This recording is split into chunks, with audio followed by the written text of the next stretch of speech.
Friends, எப்படி இருக்கீங்க? சாப்பிட்டாச்சா? உங்களுக்கு இன்றைக்கி ஈவினிங் ஸ்நாக்ஸ் பண்ணி காமிக்கலான்னு இருக்கேன்.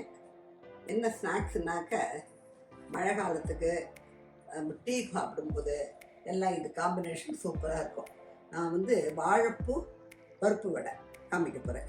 வாழைப்பூ சில பேர் சமையல் கறி அது மாதிரிலாம் அதாவது இதெல்லாம் பண்ணலாம், பருப்பூசிலாம் பண்ணலாம். அதை கொஞ்சம் சில பேர் விரும்புறதில்ல, குழந்தைகள் விரும்புறதில்ல. இதுனா எல்லாருக்கும் சாப்பிட்லாம், நல்ல முறுமுறுன்னு ஸ்நாக்ஸு. அதுக்கு கடலை பருப்பு நான் ஊற வச்சுருக்கேன். நான் ஒரு 200 ml டம்ளரால் ஒரு டம்ளர் கும்பலாக ஊற வச்சுருக்கேன் கடலை பருப்பு. அதுக்கு வேணுங்கிற வாழைப்பூவை நறுக்கி நான் தண்ணியில் போட்டு வச்சுருக்கேன். ஏன்னா டைரெக்டாக வச்சோம்னா அது கருப்பாக போயிடும். அதனால் உடனே தண்ணி ஊற்றிருக்கோம். வேணுங்கிற காரத்துக்கு எனக்கு கொஞ்சம் மிளகாவத்தூள் காரம் கம்மி, அதனால நான் இவ்வளோ மிளகாவத்தூள் எடுத்துருக்கேன். ஒரு 10-12 மிளகாவத்தூள் எடுத்துட்டுருக்கேன். சோம்பு போட்டதெல்லாம் ரொம்ப டேஸ்ட்டாக இருக்கும்.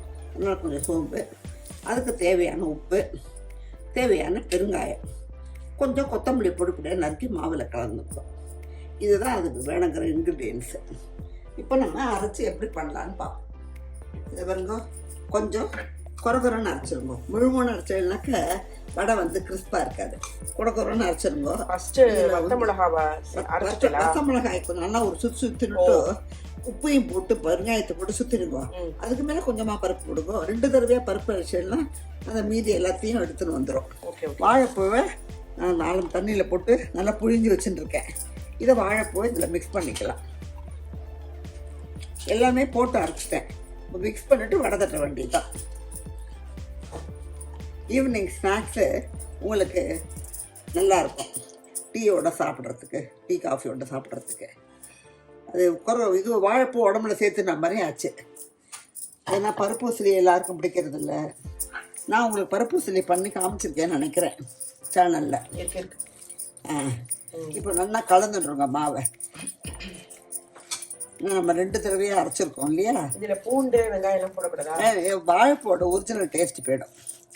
அது வெங்காயம் போடும்போது பூண்டு போடலாம். இது வேண்டாம். வாழைப்பூட தனி வாசனை உங்களுக்கு செப்பரேட்டாக கிடைக்கும். அதெல்லாம் போட்டேன்னாக்க வாழைப்பூடு வாசனை அடிபட்டு போயிடும். வாழைப்பூவும் உடம்புல சேர்த்துன மாதிரி ஆச்சு. வாரத்துக்கு ஒரு தடவை இல்லை 10 நாளைக்கு ஒரு தடவை வாழைப்பூ சேர்த்துங்கோ. அந்த கரை நம்மளோட வயத்துக்கு நல்லது. வாழைப்பூ, வாழைத்தண்டு எல்லாமே ரொம்ப நல்ல சொல்லியிருக்காரு, நல்லது. அது ஹெல்த்துக்கு நல்லது. அதுதான் அது குழந்தைகளுக்கு எப்படி பண்ணி கொடுத்தா சாப்பிடுமோ அந்த மாதிரி நம்ம பண்ணி கொடுத்துடணும். நம்ம பெரியவா எப்படி வேணால் சாப்பிட்டுப்போ, நம்மளுக்கு அதோட அருமை தெரியும். குழந்தைகளுக்கு தெரியாது அந்த அருமை. அதனால அவளுக்கு இது பண்ணி டேஸ்ட்டு பார்த்துட்டு அவள் என்னன்னு கேட்க மாட்டாள். டேஸ்ட்டு சூப்பராக இருந்தானாக்கா அம்மா இன்னும் 2 கூடமான்னு கேட்டு சாப்பிடுவாங்க. இதே கட்லெட் மாதிரி கூட பண்ணலாமோ? கட்லெட் தான் பண்ணலாம். இது ஷேப்பும் பண்ணலாம், சாலோ ஃப்ரைடு கட்லெட்டும் பண்ணலாம். ஏன்னா கட்லெட்டோட இதில் முறுமுறுப்பு ஜாஸ்தி உங்களுக்கு. இல்லைம்மா, சப்போஸ் நம்ம ஷேப்பாக பண்ணி கொடுக்கணும் குழந்தைங்களுக்கு, ஹார்ட் ஷேப்பு பண்ணலாம். அப்படின்லாம் சொல்கிறேன். பண்ணலாம் கட்லெட் ஷேப்பில். இப்போ மூட்டிலாம் போட்டுட்டு உங்களுக்கு வடை எப்படி போடணும் காமிக்கும் பாருங்க. எண்ணெய் காஞ்சிடுத்து ரொம்ப இது பாருங்க, அழகாக உருட்டி வச்சுருட்டு இப்படி பண்ண. ரொம்ப குண்டாக தட்டாதீங்கோ, அப்புறம் முறுமுறுப்பு கம்மியாக இருக்கும். உள்ளே வேகாது. ரொம்ப ஹையாக வச்சானாலும் உள்ளே வேகாது. இந்த இதுக்கு தட்டி போட்டுடுங்க. ஏன்னா நல்லா காயணுமா? நல்லா காயணும். ரொம்ப ரொம்ப டியூட்டி மாதிரி எரிய வேண்டாம். இப்படி உருட்டி நின்று தட்டினாக்க உங்களுக்கு ஈஸியாக இருக்கும்.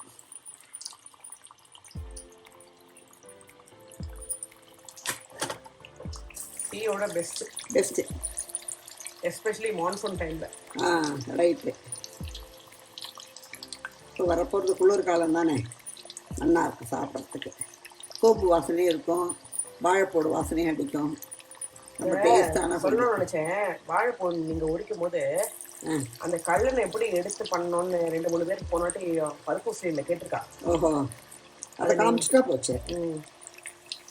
கல்லுன்னு அப்புறம் நைலான் மாதிரி ஒன்று இருக்கும், தொப்பு பபுள் மாதிரி, அதையும் எடுத்துருங்க. ஏன்னா அதை நறுக்கும்போது கத்தியில் அறப்படாது, நறுக்காது.